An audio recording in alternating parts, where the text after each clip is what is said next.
Good morning. We are live on the Falcons Podcast. We're live on Facebook and YouTube. Appreciate you joining me this morning. My name is Scott Kennedy. I will be your host. Nick may or may not be joining us. I told him I'm going on New Year's Day. I'll send you the link. It's up to you if you want to come or not. He's in Seattle, so it's 6 a.m. on New Year's Day. That's rough for non-drinkers like me, let alone someone that actually is in their 30s and might be social. Hell, I was in bed watching a movie at 9:30 last night. So me being here with y'all isn't that hard on the East Coast. So good morning, everyone. Looking forward to talking some Falcons football, talking some Arthur Smith. We want to talk some quarterbacks. We want to talk some Chicago Bears. And one of the big reasons we do this live on Mondays, Wednesdays, and Fridays on these channels is so we can have the conversation with y'all, especially the day after a game like that, and all of the things that it may mean. So I've seen some likes already come in. Harry Marshall Wood on Facebook doing that. I appreciate it, my friend. If you haven't already, hit that like button and the subscribe if you are here for the first time, which we will probably have some first-time viewers because, hey, we're off today. It's a holiday. It's a football holiday, and we can watch some football getting ready for the bowl games, playoffs, whatever you might be watching today. But I want to say hello to some folks who are in here nice and early. Like Russell Webster came in. He says, well, I bet all those Falcons fans said they don't want Justin Fields, might be changing their minds after that. Maybe because, there's still going to be detractors. The very next comment from Stephen B was still not convinced Fields would be great for the Falcons. Maybe he would, or maybe he'd be another Falcons letdown.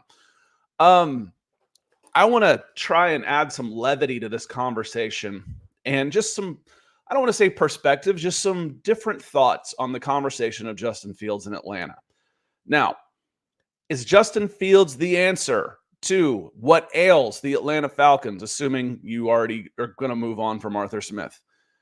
Maybe. I don't think there is a yes or no in that. Maybe. So you asked me, I asked different questions.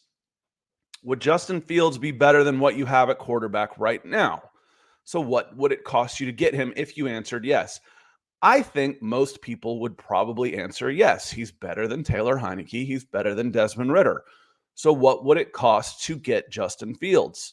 It's looking like it's going to be a little bit more expensive as the season goes on and as the Chicago Bears start winning, as they are putting together a team. How expensive would it be to get him? Because yes, he makes the Falcons better. I don't think there's no question in my mind. How much better? I have questions. He still has some accuracy issues. He is a phenomenal talent, but you see some of the frustrating throws that have plagued him in the past, even in a good game like they had against the Atlanta Falcons. And you see him struggle under pressure. Not everybody is going to be as nice to the quarterback as the Atlanta Falcons are with a four-man rush. So yeah, there's questions, but yeah, he would be better than what the Falcons have. So what would it cost you? Okay, second rounder. Let's say you could get him for a second rounder. Let's just, for the sake of argument's sake, you can get him for a second rounder. What else could I get for a second rounder? Would I have better options than Justin Fields with a second round pick? Let's say Washington's Michael Penix, who is just 1 year younger than Justin Fields. He's just happened to be in college this whole time. He's 13 months younger, I think. Maybe 11. I get him confused because Bo Nix, you might be able to get him with his second year. Those two guys are 14 months and 11 months younger. I forget who's who than Justin Fields. Justin Fields just happens to have been playing for the Chicago Bears for the last 3 years, while those other two are in college. They're 1 year apart in age. Would I rather have Justin Fields and his contract coming up, which will pay him about $20 million for his fifth-year option and a second-round pick? Or would I rather take a chance on double ACL'd Michael Penix, Bo Nix, who has shown flashes and has also shown most people in the Southeastern Conference that they probably don't want him? Or could I get somebody else? Or would I want to trade 3 first-round picks to get up into the top 3 to get Jaden Daniels, Drake Mayer, Caleb Williams?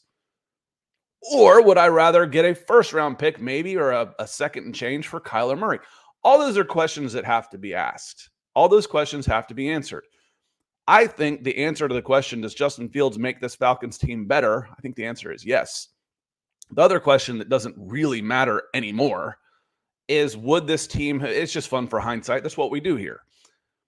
Would Justin Fields have been a better pick for the Atlanta Falcons than Kyle Pitts? Does Justin Fields help you win more games than Kyle Pitts has in the first 3 years? The answer for me to that one is still yes. Now, depending on how you feel about Justin Fields in the future, and depending on how you feel about Kyle Pitts in the future, Kyle Pitts still has a future in this league, you would think, a long future in this league, 10 years or so, where there's still big questions on Justin Fields. So the long-term value, I think, the first 3 years, the answer is Justin Fields.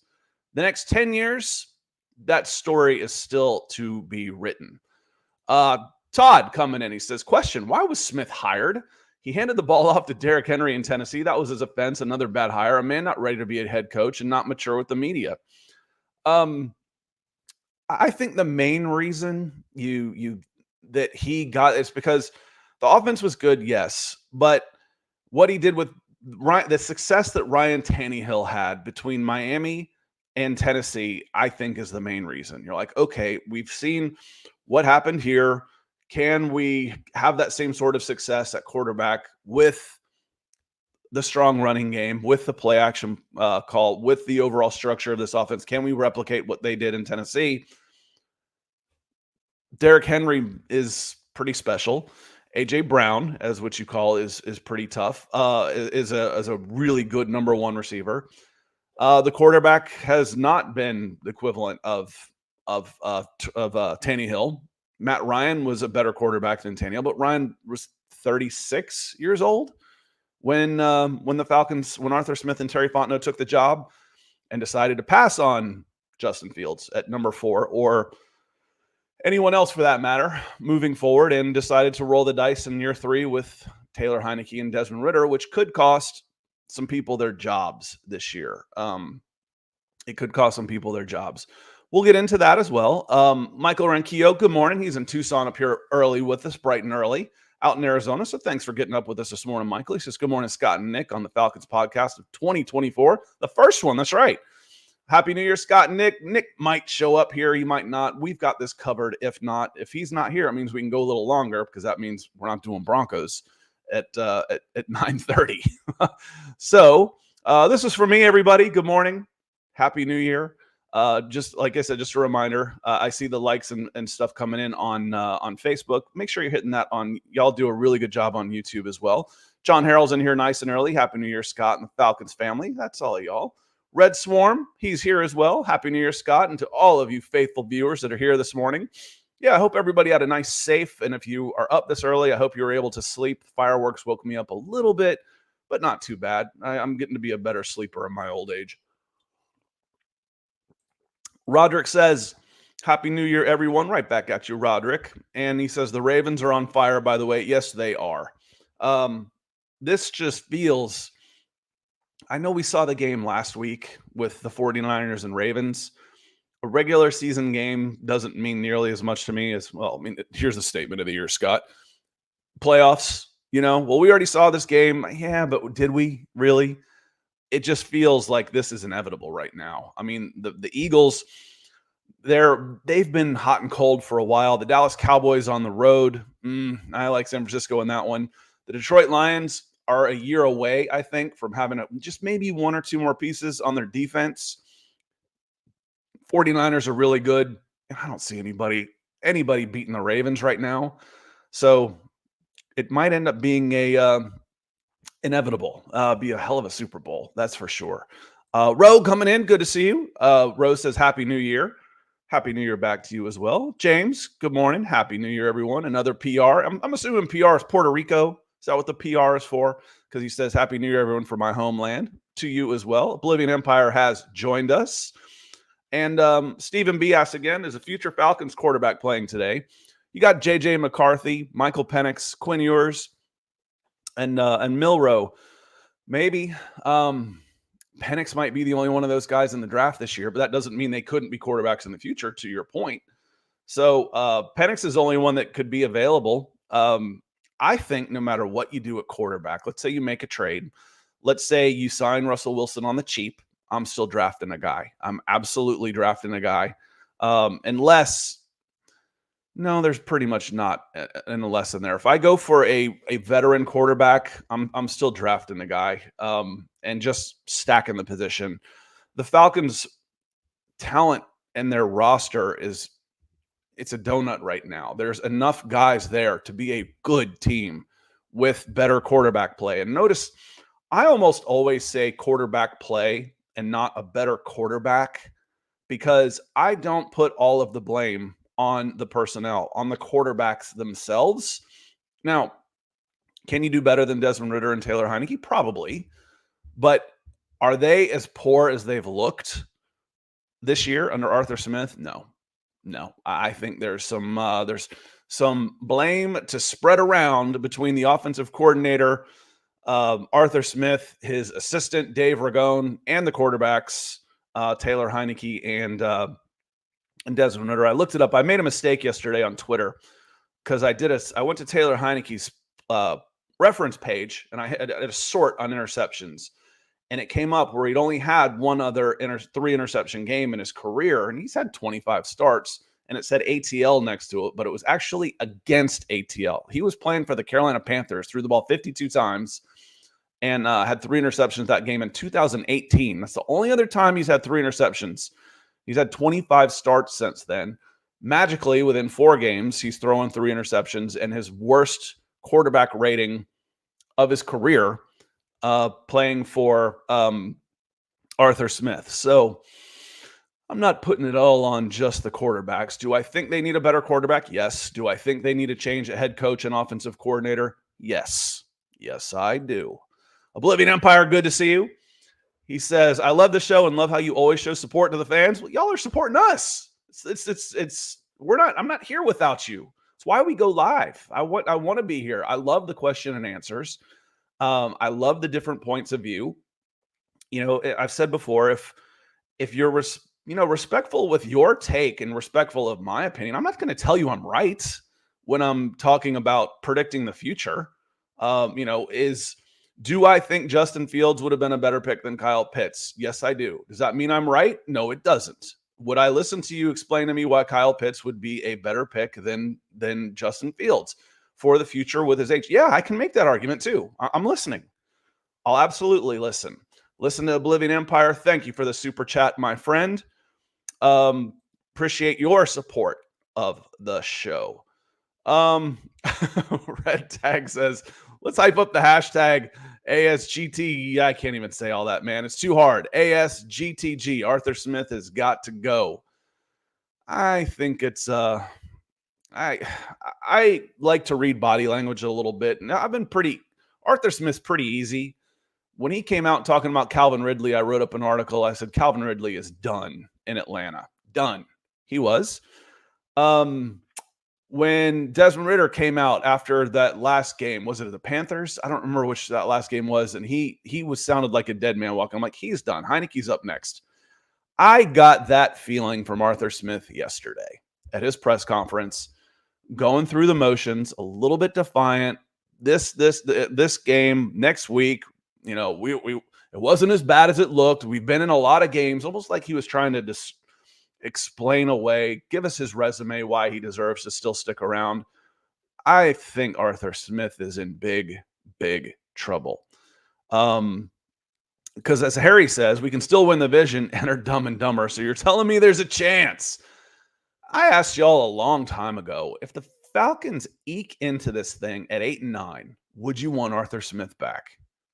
Let's say the Panthers pull off a miracle and beat the Buccaneers, and the Falcons pull off a miracle and win a road game against the Saints, who just played their best game of the year, and eke into the playoffs at 8-9. Would you be satisfied? Would you say, yeah, I think we're headed in the right direction? For me, no. Now, you go beat the Saints and eke into the playoffs, backdoor your way into the playoffs, and then win 2 or 3 more, I'll listen. Now I'm listening. The probability of that happening when you can't beat the Panthers, you can't beat the Bears, you can't beat Washington, it's pretty poor. Pretty poor. Red Swarm says, yes, Justin Fields is much better than any of our current quarterbacks. And Joe says, no, Fields is not much better. Yeah, it's a polarizing subject. I personally think he's considerably better than Desmond Ridder and Taylor Heineke. But how much better? What would that be worth? I think there's questions there. I'm not willing to sell the farm for Justin Fields. So it's all, and I want to know who else is available. I don't want that guy under any circumstances. Okay, you'd rather have Taylor Heineke and Desmond Ridder again next year. I vehemently disagree. You've already got those guys under contract. If those are your two options, and I can have Justin Fields on the cheap, give me Justin Fields. Now, again, you want to talk about fifth-year options, contracts. What would it cost in draft picks to get him? Then we'll have that conversation. Who else is available? Would I rather have Fields or Bo Nix for a second? Michael Penix for a second? Would I rather have Kirk Cousins come in? I'm listening. I am. I'll absolutely listen. An Archangel says people would be crazy, super crazy to want to pass on Fields. And for me, like I said, it depends on the cost. It really does. I am not sold completely on Justin Fields, where I would say, okay, yeah, at any given cost. Where I am of the opinion here, okay, how bad does this sound? Because this is what it's going to cost you. The Falcons are sitting at number 9 right now in the top 10. If the Jets beat the Patriots and the Falcons lose, they will have, and won't this feel all nice and circular and harmonious, the number 8 pick for the third year of Terry Fontenot's and Arthur Smith's tenure. 3 straight 7-10 seasons, 3 straight number 8 picks. That's what we're looking at next year, or next in April. It's going to cost you that number 8 pick and probably a 2025 first and a 2026 first. 3 first-round picks to get up and get your quarterback of Jaden Daniels, Drake May, or Caleb Williams. 3 first-round picks for a quarterback of the future, or a second and a third conditional for Justin Fields. There's questions. I would probably ship the 3 first-round picks. Honestly, I probably would. That's how expensive it is to get your franchise quarterback. I might do that. So there's questions. There's a lot of questions to be had over the course of the next January, February, March, 3 months and change as we get to, and then free agencies in there too. As we get towards the draft, what will they do? Roe coming in saying, Scott, Arthur Smith is an okay coach. That's all, nothing special. It's time to move on. Roe, I think Arthur Smith did a great job with an undermanned team to get out there and play hard the last 2 seasons. Expectations were different this year. And that was a question we asked at the beginning of the season.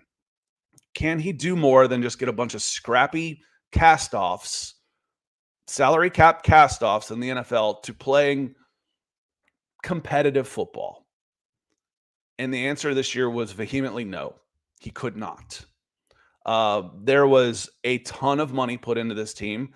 There is a ton of draft picks put into this team. This team is set up to win this year. And they got worse. This team is worse than it was last year. I said yesterday, the longer that the quarterbacks play, the worse they look. Maybe it's time to just flip the quarterbacks every single week so they can't get buried under a pile of crap every single week and get worse. It's time to move on. It is absolutely time to move on. Again, unless 2 miracles happen next week and then a third and a fourth, and the Falcons end up in the NFC Championship game, then Arthur Smith, it's time to go. And he's not going to get a lot of help from the media as far as guys carrying his water, trying to write puff pieces on why he should stay because he's been good to them, because he really hasn't. He really hasn't. Keith Robbins saying, Happy New Year, Scott. We played good Sunday, didn't we? No, you didn't. The Falcons played really poorly. The defense looked poor, which has been your calling card, and the offense was even worse. If not for a well-designed Tyler Algier 75-yard one-play screenplay for a touchdown, you're shut out until the third quarter against the Chicago Bears. That was the only score until the middle of the third. Now, maybe you drive down and kick a field goal. Maybe you don't, because the conditions weren't great for kicking, and Younghoe Koo's in a slump right now. So you better punch it into the end zone.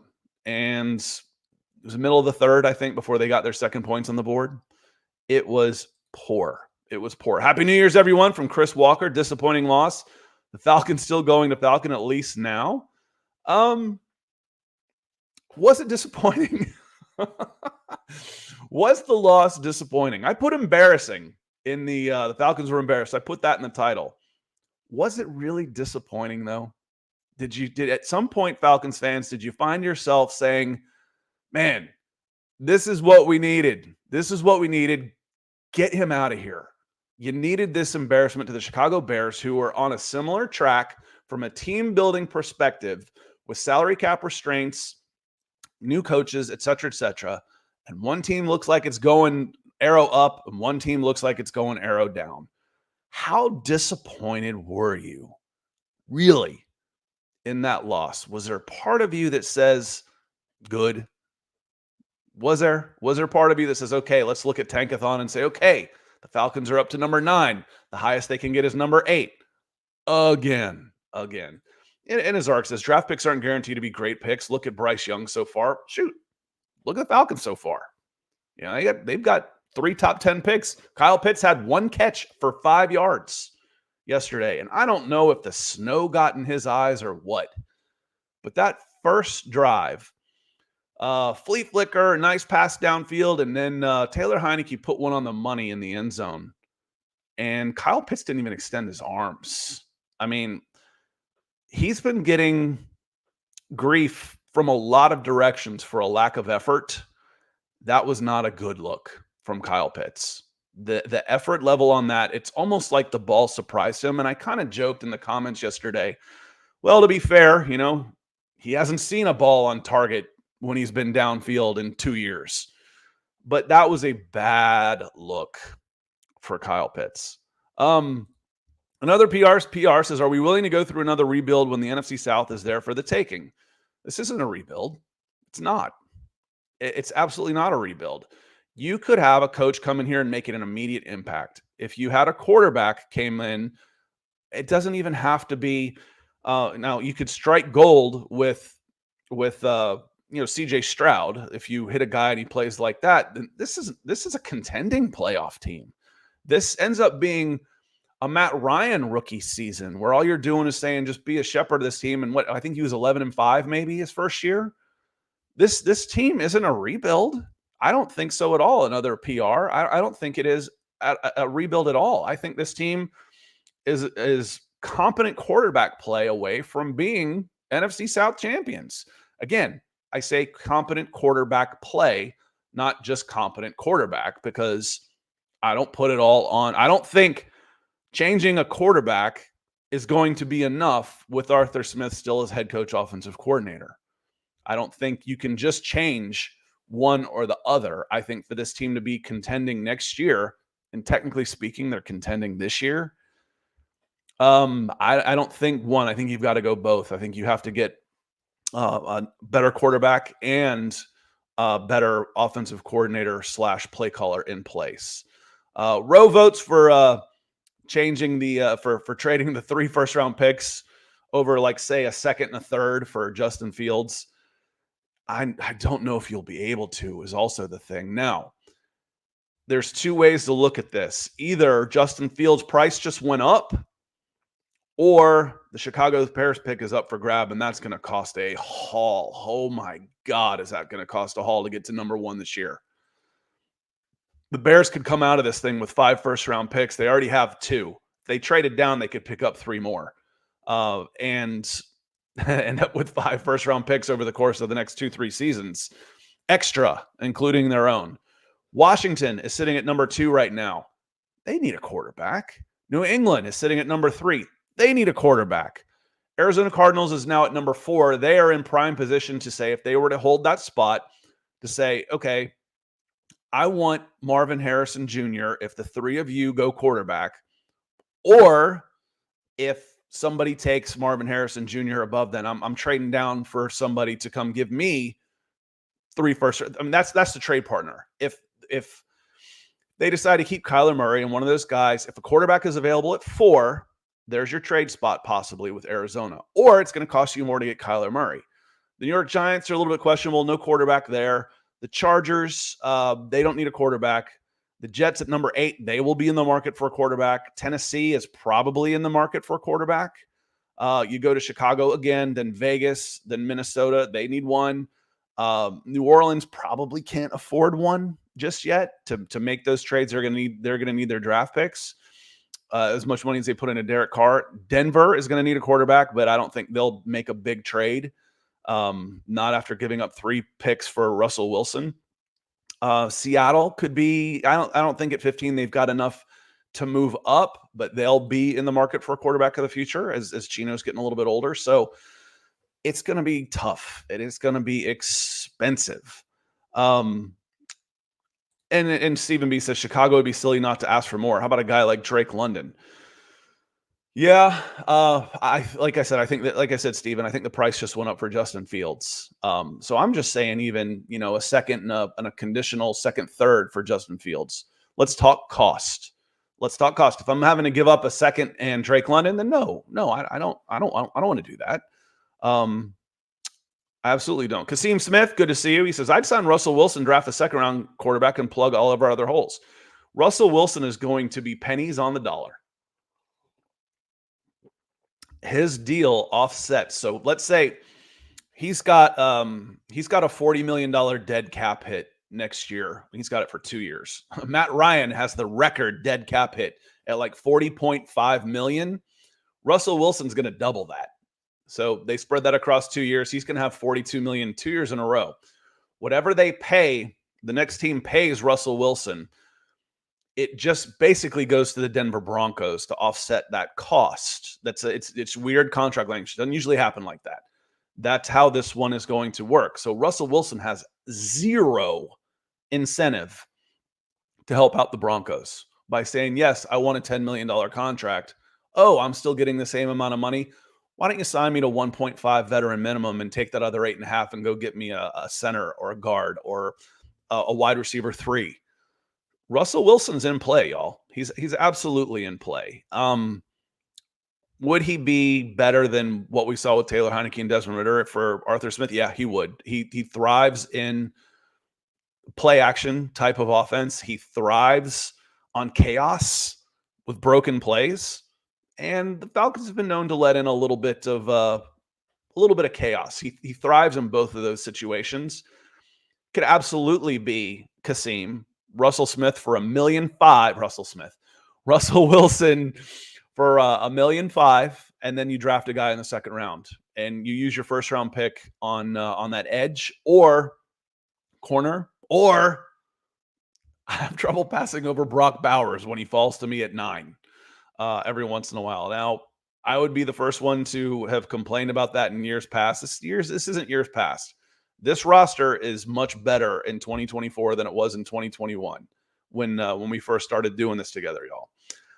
Dave coming in on Facebook. Thank you, Dave. He says, Happy New Year, Scott, and everybody else. That's all, y'all. John Roberts says, Kyle Pitts hasn't been used right. Well, that was part of the reason you couldn't draft him. He wasn't ready to be used in this team. When you've got a 36-year-old quarterback, a leaky offensive line, and no defense, taking a tight end is a luxury pick that you couldn't afford to make. But at what point do we start saying maybe he's just not the guy we thought he was, as the unicorn, as the best tight end prospect ever, when he's getting 5 targets, 1 catch for 5 yards in the 3rd year of his career? His contract is ticking, y'all. It's ticking also. Now,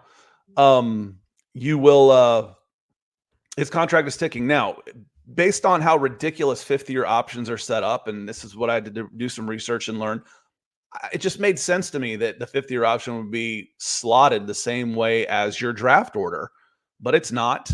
It's the 5th-year option is slotted based on your position, and being that his position is the second cheapest to running back, I believe, his 5th-year option, he's earned there's 4 tiers in your 5th-year option. There's basic, which is 1. Most of those guys don't get picked up. There is 2, which is playing time bonus, which is a slight percentage. A lot of those guys will get picked up because they've played. 3 is a Pro Bowl, which ends up being about a 10% bump. It ends up being about a $3 million bump. And then 4 is a second Pro Bowl. So Micah Parsons and Jamar Chase fit into that group. Kyle Pitts, he was basic. He got the playing time, yes, and he got the Pro Bowl, yes. His fifth-year option is still only $10 million. So he's going to be under contract for the next 2 seasons with his fifth-year option. But the clock is still ticking. We go into year 4, don't know what the hell you're doing with head coach, don't know what the hell you're doing at quarterback.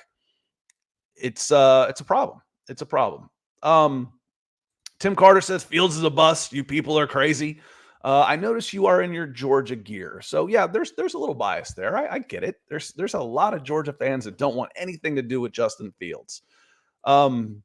Say he's a bust. He's crazy, but maybe he is a bust at number 4 overall, number 11 where I think he went. Is he better than what you got? The answer is yes. What does he cost to get? If he's better than what you got, does he make your team better?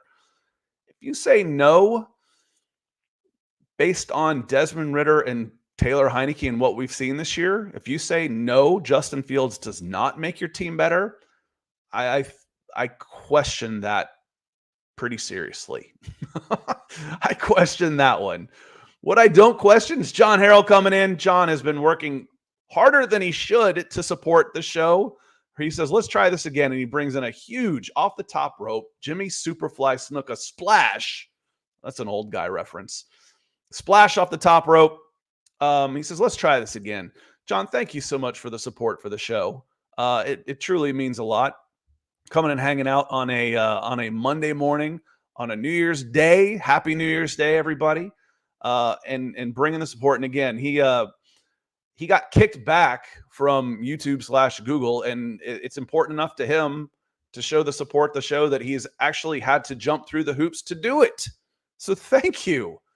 That's a lot of effort for sure. Ted coming in. Good to see you, Ted. He says, Pitts is very disappointing to me. Effort just doesn't seem to be there. I think that's the big knock right now is, and he's pretty, who's one of the best athletes we saw in the city of Atlanta that just did everything and made it look so easy that people question his effort? Andrew Jones in center field. The difference was Andrew Jones would also have a few of those, oh my God, jaw-dropping plays in center field. Kyle Pitts is a very smooth athlete, and he can cover a lot of ground without looking like he's pumping his arms and his head all over the place. But I think the effort level has been a bit disappointing as well. We can say he's coming off a knee injury. He's not 100%. All right. We are about a year after the knee injury, and it wasn't like a full ACL tear or reconstruction, which can take a year, 18 months for full recovery. But next year, okay, year 4, I'm done with the excuses. Either Kyle Pitts takes that leap to be the guy that he was supposed to be in the 4th year. I don't want to hear it anymore. So I'll listen now. I've got my doubts, and I've expressed those before, but it's time. It's time for Kyle Pitts to step up and be the guy. Michael Lewitzki, good to see you. Says, morning, Scott. Happy New Year to you as well.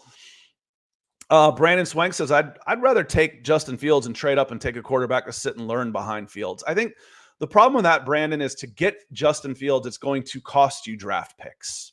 So it's going to be hard to trade for 2 quarterbacks. If you want to trade up in the draft from 9 or 8 and up to get into 1, 2, 3, 4, I don't think you can go any lower than 4, and 4 is a stretch. Your consolation prize at 4 would be Marvin Harrison Jr., which isn't a bad way to go.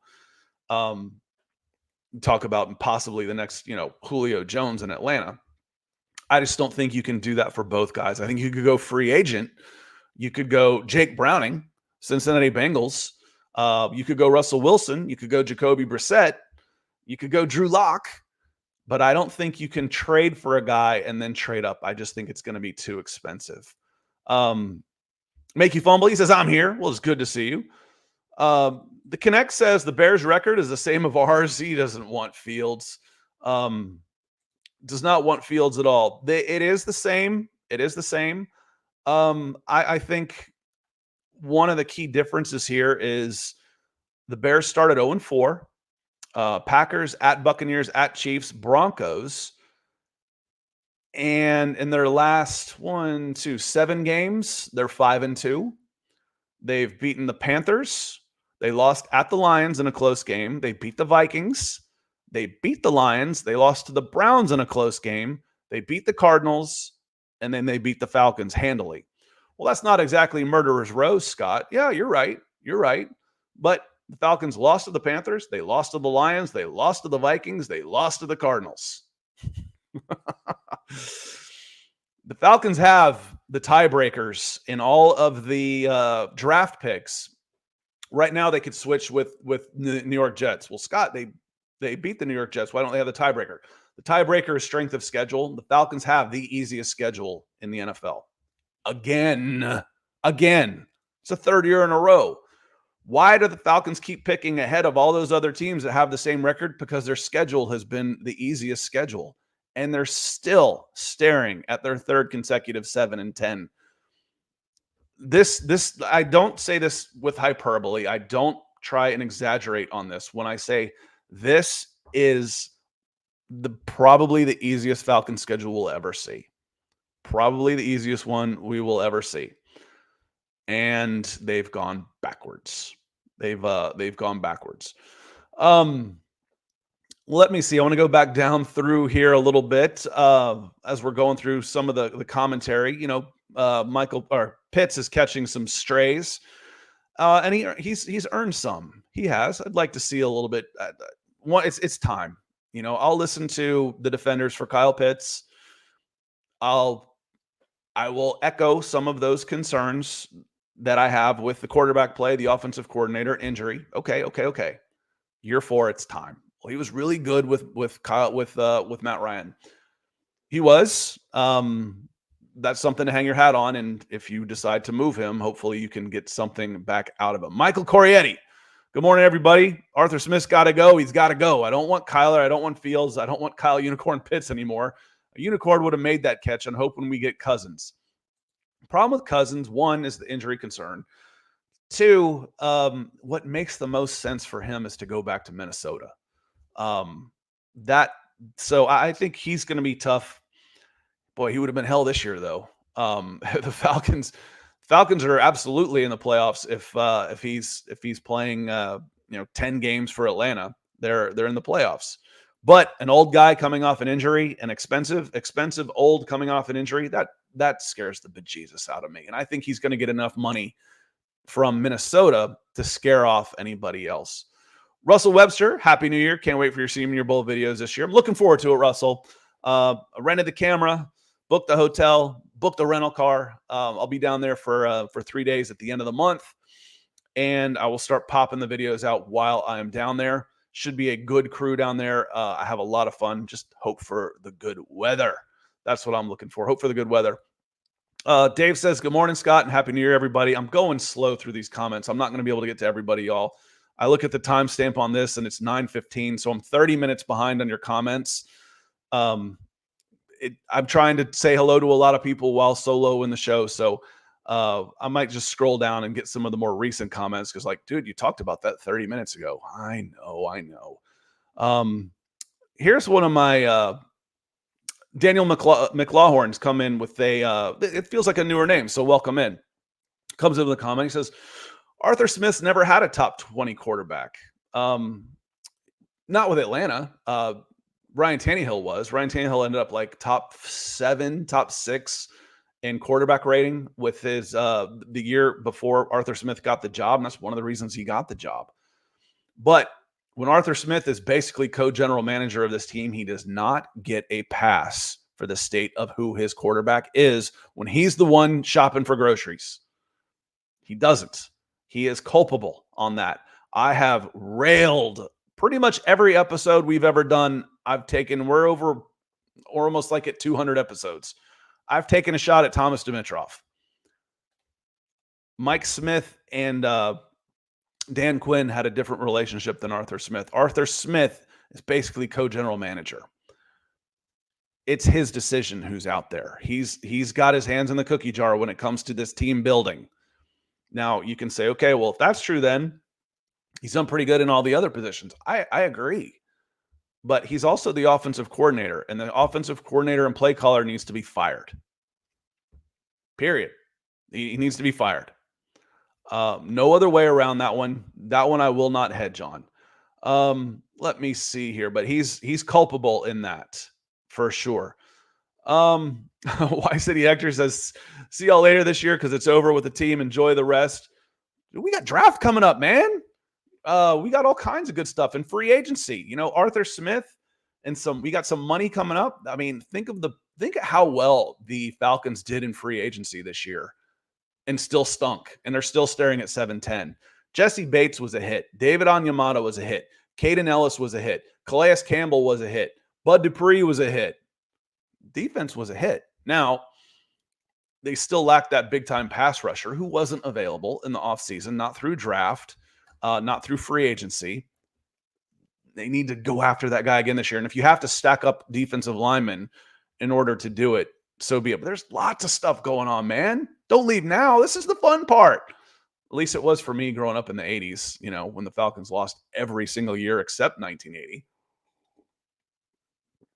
Lance Rendar says, hey, Scott, and Happy New Year all. This regime has sadly failed and doesn't deserve to ruin an incoming quarterback, whether rookie, free agency, or trade. And I think that's where a lot of people stand. You know, I just said, fire the offensive coordinator and play caller. Okay, keep the head coach. Let's say Dave Ragone gets sacrificed and the quarterback is thrown under the bus and you go and trade. Do you trust Arthur Smith with a rookie quarterback? I do not. I do not want Arthur Smith with a rookie quarterback. I could come up with, if I was a better, you know, freestyle rapper, I'd do some green eggs and ham on. I do not want it on a Sunday. I do not want it on a Monday on Arthur Smith and a rookie quarterback. I do not. So Lance, I'm here with you. I'm absolutely here with you. And that's why I think Arthur Smith is in big trouble next Monday, January 8th. Black Monday. I think he is in trouble. I want to scroll down. Actually, I'm going to scroll all the way to the bottom and start working my way up just a little bit so I can get some of the more recent comments and some folks that have come in. We've got almost 200 people watching right now, so welcome in on New Year's Day. Happy New Year's. If this is your first time in, hit that subscribe button and make sure you know when we go live. We go live Monday, Wednesdays, and Fridays on these channels. Appreciate you you being here. And C Double is in here. He says, good to see you, C Double. So Arthur Smith has regressed. The man hasn't got a leg to stand on. Exactly. My best friend sent me a text. I think it was Evan Birchfield that he sent me, and Evan was saying something along the lines of, you know, the problem I have with Arthur Smith is he hasn't scored enough points, and you know, the offense just hasn't been good enough. The problem I have with Arthur Smith is all of these resources being poured into his offense, and they've gotten worse. They've gotten worse over the last 2 seasons to year 3. You've got 3 skill players in the top 10 for the first draft picks for the first time in NFL history, mostly because most teams aren't drafted in the top 10 3 years in a row. But they did, and they took 3 skill players, wide receiver, tight end, running back, for the first time in history, in NFL history. You've got arguably the best offensive lineman in the NFL at right guard. You have Caleb McGarry at right tackle, who you just re-upped via free agency on a second contract. You've got PFF's top 5 center and Drew Dahlman. That's arguable. I'll get that one. You just spent a second-round pick on rookie Matt Bergeron. Rookies can play on the interior line, and he's been adequate. You've got the Iron Man himself over there at left tackle. You've got Cordero Patterson, the ultimate X factor. And you got worse. Didn't matter if it was Desmond Ridder, quarterback. Didn't matter if it was Taylor Heineke. This offense has regressed. That's a fireable offense. Now, can you throw your offensive coordinator under the bus and get a new quarterback? Maybe. I'm kind of hoping the answer is no, though, is what I'm hoping. I'm hoping that Arthur Smith. Would you want to come in as an offensive coordinator under Arthur Smith after taking his job? Would you want that? As a young offensive coordinator whose job is I'm on my way up, would I want that job? No. I would not. If I was in a position to take the next step in my career to be an offensive coordinator somewhere, that means I'm doing a good job where I am. I would stay where I am before I would come be an offensive coordinator for a guy that basically just was just kneecapped. That's how I would think. Isaiah Anderson, good to see you. Feels like a newer name too. He says Smith is not a motivator. He's too analytical, and he isn't a good head coach that will drive this team to win. We need a coach who can teach Desmond Ridder and Heineke. Smith has not developed them proper. Isaiah, I'm not sure that they can be developed into a high ceiling quarterback. That's for me. I think there's this fallacy in thought where I see from fans like, well, we never developed that guy. We didn't spend enough time on that guy. We gave him up too early. That's under the assumption that on a long enough timeline, they will reach the promised land of being a franchise quarterback. Most don't. And it's not because they gave up on him too early. It's just because they were not good enough. I'm on the it's not good enough for those guys. It's time to invest properly in the quarterback position in 2024. That's where I am. Everything else, it drives me nuts to hear Arthur Smith explain why so-and-so didn't get the ball. Why did Kyle Pitts have one target? Well, we saw some things. They were taking some steps away, so we went in a different direction. Man, dictate. I don't build an offense to react to the defense. I build an offense to dictate, to go after guys, to impose my will. Now, you're going to have different matchups now and then, that's for sure. But do you think Matt Eberflus went into this game yesterday against a good Falcons defense and said they're going to try and take DJ Moore away? Let's go in another direction. Or do you think they said let's find ways to get DJ Moore the ball? And a pretty good way to get a wide receiver the ball is to get him an open running lane on a crossing route for 40 yards. No one short of Deion Sanders is covering that guy on a free release on a 40-yard crossing route. That's pitch and catch, man. That was Ryan Nielsen's done some great work, but they ate his lunch yesterday with DJ Moore. Let me see here. We got some more supers coming in. Actually, I missed a couple too. So let me jump on those. Archangel coming in with a super says, who are we picking if we're not able to land a quarterback in the first round? Kirk, Russell, Fields, or Murray after that game in Philly yesterday. I think the cheapest option, which means you might have the most competition, might be Russell Wilson. I think Kirk goes back to the Vikings. Fields will be available. He's going to have some competition. Murray, we'll see. It's going to be fascinating, Archangel, this offseason, what's going to happen with the quarterback position. And again, the Chicago Bears are the most intriguing team in the NFL with what they decide to do. I still think they probably make the trade. I do. It's just the idea of resetting your cost control of your quarterback for the next 5 years and picking up some really good draft picks. But if they decide, I think they've probably seen the ceiling of Justin Fields and think they can upgrade with a Caleb Williams or a Drake May. Most people can't. Well, Scott, why would you want the Bears cast off? Because he might be the best available quarterback you can get. That's why. The top of the show, I said, would I rather have Jaden Daniels or Justin Fields? Jaden Daniels. Can I get to Jaden Daniels? Probably not. So who are we picking? Man, if you go veteran again, Archangel, I think you've got to go a day 2 pick. Go after a guy like Penix. Go after a guy like Bo Nix, if they're still there in the second round, and then get a veteran as well. It's going to be fascinating. It's going to be fascinating. And the first domino needs to fall next Monday. There needs to be an announcement that the Falcons have moved on from Arthur Smith after 3 consecutive 7-10 seasons. $100-something million in free agency, three straight top 10 picks in the draft, and a 3rd consecutive 7-10 season. That's what I think. Oblivion Empire coming in with a super. He says, I don't think Kyle Pitts trusts the quarterbacks because the ball is usually thrown behind him or usually a bad ball. Get a new quarterback and then play like he used to, like you said. Yeah, I agree. In fact, I said it along, he's not looking for that ball because he never gets it.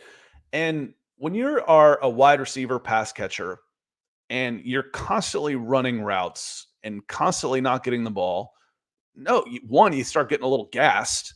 I was playing flag football one time, and this is flag versus NFL. I get it; these are professionals. I know, but hell, I was a soccer player. I could run all day, and it was like, okay, we're trying to just kill the clock. I'm playing out wide. Scott, clear the zone. Just basically run deep and take a corner / safety with me. After about 4 of those, I said, "You clear the damn zone. I'm tired. You're not throwing me the ball. I'm doing something else." So, again, I will listen to the Kyle Pitts arguments this year. Next year, I need to see it, or I'm done. I need to see something from Kyle Pitts. Otherwise, we're going to have to put a B word next to his name for the number 4 for the unicorn. He will been a bust if we don't start getting anything. He will have been a bust for the Atlanta Falcons. I'm not saying he's going to be a bust on the NFL. He's young. I think he's 23. He's young, but the Falcons are running out of time on his contract. That's what's a little bit scary. Greg Elrod coming in with a super chat. Thank you, my friend. It'll be embarrassing if we beat the Saints and Tampa loses and we back into the playoffs. I would rather have it than not, but I still want change. I would still want change if I'm the Atlanta Falcons. If you eke your way in at 8-9 and eke your way into the playoffs on this schedule with this many bad losses, I mean, what are we again? I can pull up Tankathon and go through these teams. These are the teams in order of where they are drafting based on how bad they are. That's how the draft works. Carolina Panthers, loss. They're number 1. Number 2, Washington Commanders, you lost. Number 3, didn't play the Patriots. Number 4, Arizona Cardinals, you lost. You lost to 3 of the top 4 drafting teams in the NFL. Number 7, Tennessee, you lost. Number 10, Bears. Say it with me. You lost. It's 5 losses from teams drafted in the top 10. Come on, man. You can't have it. You just can't. What's the hashtag again? Arthur Smith has got to go. Arthur Smith's got to go. Y'all, it's got to happen. Oblivion Empire says, I kind of want Ben Jones because we have built the same offense. Ben Jones was a center in Tennessee.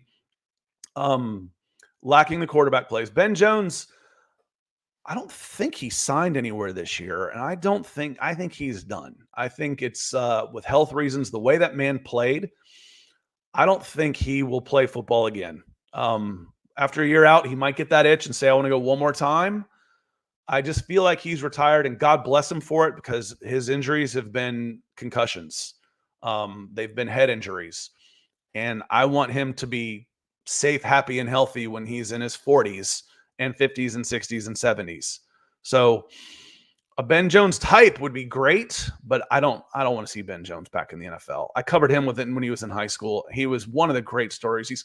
I think he was coming from this nowhere little town in Alabama, and he just waddles up, pigeon-toed, round body, doughy face. This guy, really? And he just went and whipped everybody's ass you put in front of him for 6 years. In high school, at Georgia, he gets to the combine. I was covering the combine that year, and he was there. And some of the beat writers I worked with for teams were like, that guy, really? Just watch him play, man. Just watch him play. Ben Jones was awesome. He's a great story. We're up to 53 minutes already, so we got to go a little long today. As Maurice says, good to see you, Maurice. So the Falcons go to the playoffs, they're going to get embarrassed. They probably play it fairly close. Who would you get right now? You get the Rams, you get the Seahawks, you get the Packers again, or you get the Eagles. You'd be in trouble. You'd be in big trouble. And Jamal Young says, we hired an offensive coordinator who all he had to do was give the ball to Derrick Henry in his prime, and we wonder why he can't scheme Pitts or London open. This is a good point. I wanted to hit on this earlier. So I might finish with this one on Bijan Robinson. We talked about the expectations for Bijan Robinson, and if you're going to take him in 8, what would you be your expectations? And frankly, he's met them, except for maybe touchdowns. I said you need about 1,500 yards from scrimmage He's at 13 right now. He's at 13 and change yards from scrimmage. And I think I looked him up. He's got maybe 5 or 6 touchdowns. So you'd like to have a few more touchdowns. You would like to have a few more touchdowns, but he's on pace for 1,500 yards. He's met the expectations of what you want when you took him that high. And it still feels like he's being underused, doesn't it? So give him a pass on that one because Bijan gets his touches. Tyler Algier is a really good back. I think they have been used together well. I have no problem there, except for sometimes it's a little too obvious, and Bijan just happens to be good enough that he can still make way. But Bijan Robinson has been solid. Was he the right pick? Maybe. Maybe. Roy Freeman says, if we stick with Terry Fontenot, we're going to get another first-year head coach and more inexperience. It's hard to get experienced coaches. They usually have jobs, and Oblivion Empire comes in and says, I meant Ben Johnson, the offensive coordinator from the Lions, not Ben Jones. Autocorrect. Yeah, makes more sense. Ben Johnson is going to be a very, very highly coveted offensive head coach next year. But most coaches do come from the coordinator ranks. Even if they were former head coaches, I mean, who's the top former head coach out there right now? Dan Quinn. As far as guys you could go and hire, I would love to see Ben Johnson as the head coach with Atlanta. And I've told our Detroit Lions fans that are on our channel, I'm like, enjoy him while you've got him because he's doing a great job and you will lose him. That's just the way it works. So that's where I would he'd be my number one pick right now too. And Todd says, I disagree. Scott Smith has not managed the running backs well at all. Okay. I get that. When you start dealing with some health issues and stuff. And again, when I'm looking at, what are the final stats for Atlanta Falcons? Atlanta Falcons ref, that's 2023. Because I looked this up this morning. And again, you got Bijan, who's going to be close to 1,500 yards from scrimmage. That's about what our expectations were at the beginning of the season.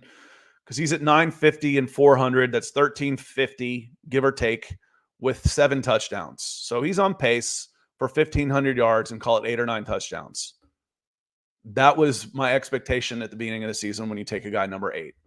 Expectations met. Tyler Algier, 659 yards. His average dropped almost by a yard and a half. 659 yards, and now with that 75, he doubled his yardage his receiving yardage yesterday. He's up to, call that 650 and 159, about 900. So we're pushing 2,500 yards from scrimmage from those two. I think you've gotten what you. It's when you get them though. There's too many 3 and outs, and then there's big plays, and then there's grinded out 14 play drives where it's just one guy and the other one happens to be sitting on the bench. But overall, if I look at the numbers and I get the usage, the eye test tells you that Bijan's not getting used enough. Tyler's getting run into the line of scrimmage too much. Bijan's only running wide and Tyler's only running out the middle. I get that. I'm just talking about overall playing time. And at the end of the season, numbers I think are pretty good. I think they're pretty close to what we were expecting at the beginning of the season. Let me see. I saw what was probably some stars coming in. And then we've been moving so fast. It's been a lot of fun. We are at 200 concurrents right now. So we got 200 viewers. It was probably Raymond Stone coming in. If you came in with some stars, we certainly appreciate it. He says, we need a head coach. We can't go into the fourth season with coming off another losing season. I agree. I agree, Raymond, and thank you for the support. And Kenneth, Double K, comes in. He says, Arthur Smith will be back by blank.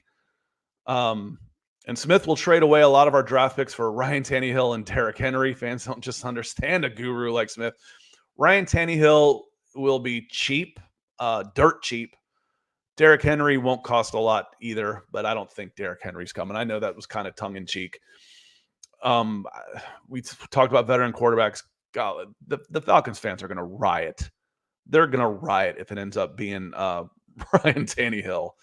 On that note, I am going to get out of here. We are right at an hour. I thank you so much for coming in. I will check back, and if you gave stars and I didn't get to your comment, I'll make that up to you. I promise. It's a little bit harder to look at both screens when I'm by myself on this one.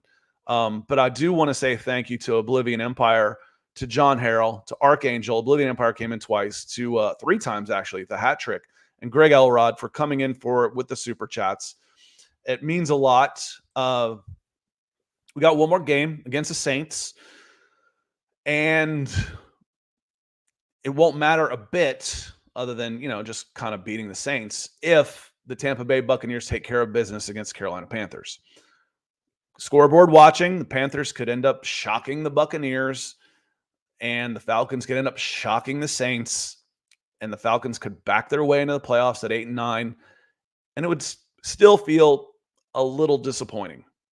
The season overall would still feel a lot disappointing. Hey, once you're in, now win 3 and let's get excited again. But I'm looking towards the NFL draft. I'm looking towards free agency. I'm looking towards potential head coaches. We will see what happens. I think this time in a week, we might be waiting for that announcement on Black Monday. We'll talk about the possibilities after the game, and then we'll talk about how quickly could we see this happen when we go live at 9 o'clock on Monday morning on January 8th. Until then, we will be back on Wednesday, January 8th. Nick will be back with us. We'll be back. Any questions, make sure you get them ready, get them coming. It's kind of monologuing a bit today, but we will we'll have questions, answers, playoff implications, draft, free agency, salary cap, all that kind of good stuff. I appreciate everybody for being here, spending New Year's morning with me. I hope y'all had a safe and healthy and happy New Year's Eve. We'll see you next time. Happy New Year, y'all.